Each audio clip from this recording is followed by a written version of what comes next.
शिवप्रस्थ YouTube चॅनलमध्ये आपल्या सगळ्यांचं स्वागत आहे. मित्रांनो, आज 17 सप्टेंबर मराठवाडा मुक्ती संग्राम दिन. अनेकांना प्रश्न पडतो, मराठवाडा मुक्ती संग्राम दिन म्हणजे काय? मित्रांनो, भारताला 15 ऑगस्ट 1947 रोजी स्वातंत्र्य मिळालं.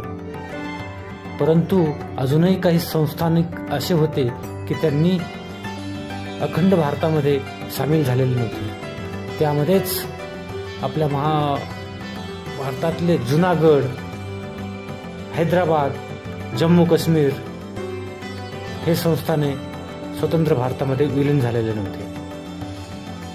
जुनागड आणि जम्मू काश्मीर संस्थान स्वतंत्र भारतामध्ये विलीन करण्यास सरदार वल्लभभाई पटेल यांना यश आलं. परंतु हैदराबाद संस्थान हे भारतामध्ये विलीन होण्यास नकार देत होतं. हैदराबादचा निजाम मीर अली उस्मान हा स्वतंत्र भारतात विलीन करण्यास नकार देऊन स्वतंत्र देश घोषित करण्याची त्याची तयारी होती. तशा प्रकारच्या हालचाली सुद्धा त्या मीर अली उस्मान आणि त्याचं जे सैन्य होतं रजाकार नावाचं, यांनी अशा प्रकारचा प्रयत्न केला. म्हणून संपूर्ण भारत स्वतंत्र असताना महाराष्ट्राच्या मराठवाड्याचा प्रदेश, कर्नाटकातला काही प्रदेश आणि संपूर्ण आंध्र प्रदेशाचा तेलंगणा भाग हे अखंड भारताच्या हृदयातलं काळा डाग म्हणावं तशा प्रकारचं हे हैदराबाद संस्थान होतं. हैदराबाद संस्थानच्या लोकांनी या स्वतंत्र देशाला विरोध करत स्वतंत्र भारतामध्ये सामील होण्यासाठी मोठमोठी आंदोलनं उभा केली.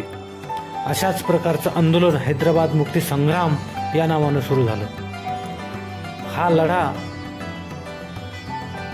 एक मुख्याध्यापक असलेले स्वामी रामानंद तीर्थ यांच्या नेतृत्वात लढला गेला. अनेक हुतात्मे झाले, अनेकांनी स्वतंत्र सैनिक म्हणून काम केलं, गावोगावी चळवळ उभा राहिल्या आणि या निजामाच्या गुलामीतून मुक्त होण्यासाठी स्वातंत्र्य सैनिकांनी कामगिरी केली. शेकडो स्वतंत्र सैनिकाची नावं या ठिकाणी घेता येतील. त्याच स्मरणार्थ प्रत्येक जिल्हाधिकारी कार्यालयासमोर मराठवाडा मुक्ती संग्रामचा स्तंभ उभा केलेले आहेत. तसेच मराठवाड्यातील काही विशिष्ट मैदानामध्ये सुद्धा मराठवाडा मुक्ती संग्राम दिनाचे स्तंभ उभा केलेले आहेत. हैदराबाद मुक्तीची चळवळ लढल्या गेली. अनेक प्रकारचे हाल अपेष्टा सोसून, राजाकारांनी केलेले अत्याचार सोसून स्वतंत्र भारतात सामील होण्यासाठी हा मराठवाडा आणि हैदराबाद संस्थान झगडत राहिलं.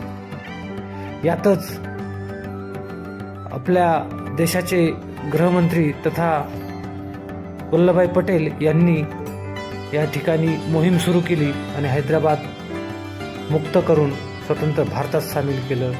आणि त्याचवेळी हा आपल्या महाराष्ट्रात असलेला मराठवाड्याचा भाग हैदराबादमधून मुक्त झाला आणि खऱ्या अर्थानं हैदराबादला स्वतंत्र